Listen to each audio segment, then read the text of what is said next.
Hello friends, welcome to Meghashri's kitchen. ಇವತ್ತಿನ video ಮೂಲಕ ಹಳ್ಳಿ ಶೈಲಿಯ ಸೀಸನ್ ಸ್ಪೆಷಲ್ ಆಗಿ ಹಿತ್ಕಿದ ಅವರೇ ಬೇಳೆ ಸಾಂಬಾರು ಯಾವ ರೀತಿ ಮಾಡೋದು ಅಂತಂದ್ಬಿಟ್ಟು ತೋರಿಸ್ಕೊಡ್ತಾ ಇದ್ದೀನಿ.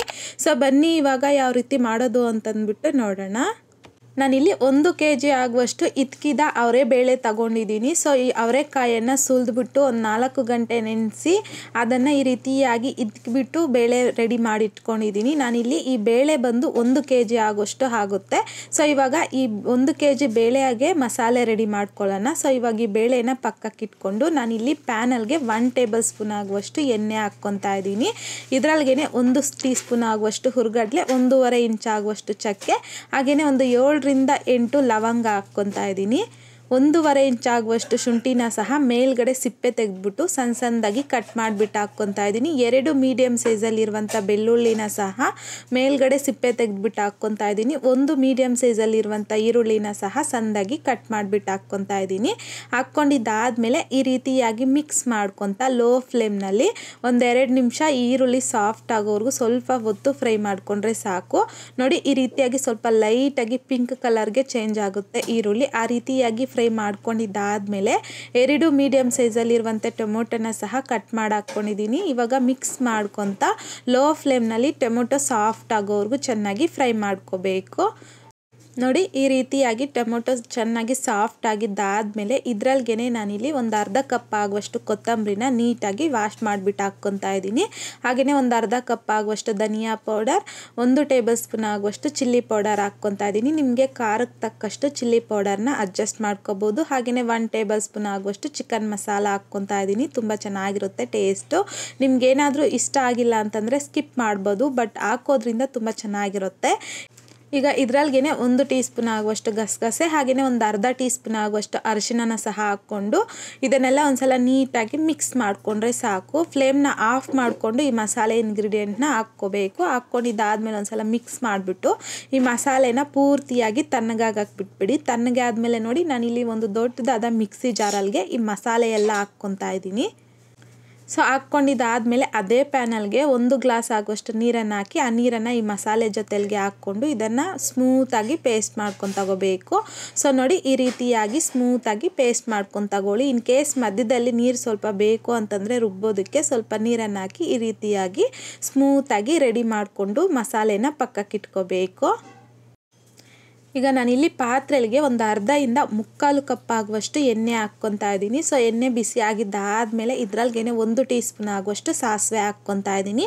ಸಾಸಿವೆ ಈ ರೀತಿ ಸಿಡಿತಾ ಇದ್ದಂತೆ 1 ಈರುಳ್ಳಿನ ಸಣ್ಣದಾಗಿ ಕಟ್ ಮಾಡಿಬಿಟ್ಟು ಹಾಕ್ಕೊತಾ ಇದ್ದೀನಿ. ಈಗ ಇದರೊಳಗೇನೆ ಕರಿಬೇವನ್ನು ಸಹ ಹಾಕ್ಕೊಂಡು ಈ ರೀತಿಯಾಗಿ ಮಿಕ್ಸ್ ಮಾಡ್ಕೊತಾ ಮೀಡಿಯಮ್ ಫ್ಲೇಮ್ನಲ್ಲಿ ಈರುಳ್ಳಿ ಸ್ವಲ್ಪ ಲೈಟಾಗಿ ಗೋಲ್ಡನ್ ಕಲರ್ ಚೇಂಜ್ ಆಗೋವರೆಗೂ ಚೆನ್ನಾಗಿ ಫ್ರೈ ಮಾಡ್ಕೋಬೇಕು.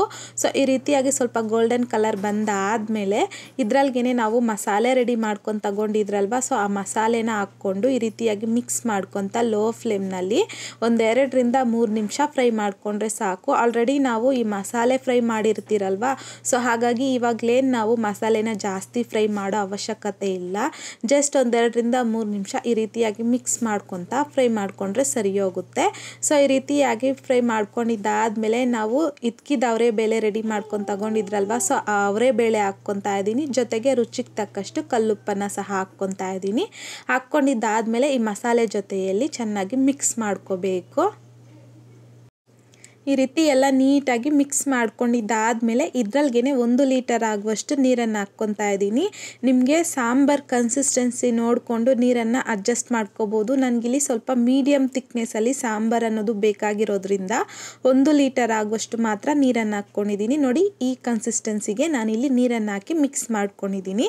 ಈ ರೀತಿ ನೀರು ಹಾಕಿ ಮಿಕ್ಸ್ ಮಾಡ್ಕೊಂಡಿದ್ದಾದಮೇಲೆ ಐ ಫ್ಲೇಮ್ನಲ್ಲಿ ಇದು 1 ಹುಕ್ಕು ಅಂದರೆ ಸ್ವಲ್ಪ ಚೆನ್ನಾಗಿ ಕುದೀತಾ ಇರುತ್ತಲ್ವ, ಸೊ ಆ ರೀತಿಯಾಗಿ ಬರೋವರೆಗೂ ಹೈ ಫ್ಲೇಮ್ನಲ್ಲಿ ಇಟ್ಕೋಬೇಕು. ನೋಡಿ, ಈ ರೀತಿಯಾಗಿ ಮೇಲ್ಗಡೆ ಎಲ್ಲನೂ ಸ್ವಲ್ಪ ನೊರೆ ಥರ ಬರ್ತಾ ಇರುತ್ತೆ. ಆ ಟೈಮಲ್ಲಿ ಈ ರೀತಿಯಾಗಿ ನೀಟಾಗಿ ಮಿಕ್ಸ್ ಮಾಡ್ಕೋಬೇಕು ಒಂದ್ಸಲ. ಸೊ ಮೊದಲೇ ಪ್ಲೇಟ್ ಕ್ಲೋಸ್ ಮಾಡಿಬಿಟ್ಟು ಹೈ ಫ್ಲೇಮ್ನಲ್ಲಿ ಇಟ್ಬಿಟ್ರೆ ಸಾಂಬಾರೆಲ್ಲ ಹುಕ್ಬಿಡುತ್ತೆ. ಸೊ ಹಾಗಾಗಿ ಇವಾಗ ಮೀಡಿಯಮ್ ಫ್ಲೇಮ್ಗೆ ಟರ್ನ್ ಮಾಡಿಕೊಂಡು ಇದನ್ನು ಒಂದು 10 ನಿಮಿಷ ಚೆನ್ನಾಗಿ ಕುದಿಸ್ಕೋಬೇಕು. ಬೇಳೆ ಬೇಯೋವರೆಗೂ ನೋಡಿಕೊಂಡು ಚೆನ್ನಾಗಿ ಕುದಿಸ್ಕೊಳ್ಳಿ. ಇವಾಗ ನೋಡಿ, ನಿಮ್ಗೊಂದು 10 ನಿಮಿಷ ಆದಮೇಲೆ ತೋರಿಸ್ತಾ ಇದ್ದೀನಿ. ಇವಾಗ ಬೇಳೆ ಸಮೇತ ತೋರಿಸ್ತೀನಿ ನಿಮಗೆ ಯಾವ ರೀತಿಯಾಗಿ ಬೆಂದಿರಬೇಕಂತಂದರೆ ಒಂದು ಬೇಳೆನ ತಗೊಂಡು ಈ ರೀತಿಯಾಗಿ ಪ್ರೆಸ್ ಮಾಡಿದಾಗ ಅದು ಪೂರ್ತಿಯಾಗಿ ಸಾಫ್ಟ್ ಆಗಿಬಿಡಬೇಕು. ಆ ರೀತಿಯಾಗಿ ಆದಮೇಲೆ ಸಾಂಬಾರು ರೆಡಿ ಆಗುತ್ತೆ. ಫ್ಲೇಮ್ನ ಆಫ್ ಮಾಡಿಕೊಂಡು ಸರ್ವಿಂಗ್ ಬೌಲ್ಗೆ ಸರ್ವ್ ಮಾಡ್ಕೊಳ್ಳಿ. ತುಂಬ ಚೆನ್ನಾಗಿರುತ್ತೆ ಟೇಸ್ಟು. ದೋಸೆ, ಪೂರಿ, ಹಾಗೆಯೇ ಚಪಾತಿ, ರೈಸ್ಗೆ, ಮುದ್ದೆಗೆ ಎಲ್ಲದಕ್ಕೂ ಕಾಂಬಿನೇಷನ್ನು ಸೂಪರ್ ಆಗಿರುತ್ತೆ. ಇವಾಗ ಸೀಸನ್ ಆಗಿರೋದ್ರಿಂದನೂ ಸಹ ಅವರೆಕಾಯಿ ಅನ್ನೋದು ಆರಾಮಾಗಿ ಸಿಗುತ್ತೆ. ಸೊ ತಗೊಬಂದು ಈ ರೀತಿಯಾಗಿ ಇದ್ಕಿನ ಬೇಳೆ ರೆಡಿ ಮಾಡಿಬಿಟ್ಟು ಸಾಂಬಾರನ್ನ ಒಂದು ಸಲ ಟ್ರೈ ಮಾಡಿ ನೋಡಿ. ಈ ರೀತಿಯಾಗಿ ಟ್ರೈ ಮಾಡಿದ್ದಾದಮೇಲೆ ನಿಮಗೂ ಸಹ ಟೇಸ್ಟ್ ಹೇಗೆ ಬಂತಂದ್ಬಿಟ್ಟು ಮರೀದೆ ಕಮೆಂಟ್ ಬಾಕ್ಸಲ್ಲಿ ಕಮೆಂಟ್ ಮಾಡಿ, ಲೈಕ್ ಮಾಡಿ, ಶೇರ್ ಮಾಡಿ. ಮತ್ತಷ್ಟು ಈಸಿ ಆ್ಯಂಡ್ ಸಿಂಪಲ್ ಕ್ವಿಕ್ ರೆಸಿಪೀಸ್ಗೋಸ್ಕರ ದಯವಿಟ್ಟು ನೀವಿನ್ನೂ ನಮ್ಮ ಚಾನಲ್ನ ಸಬ್ಸ್ಕ್ರೈಬ್ ಮಾಡಿಲ್ಲ ಅಂತಂದರೆ ಸಬ್ಸ್ಕ್ರೈಬ್ ಮಾಡಿ.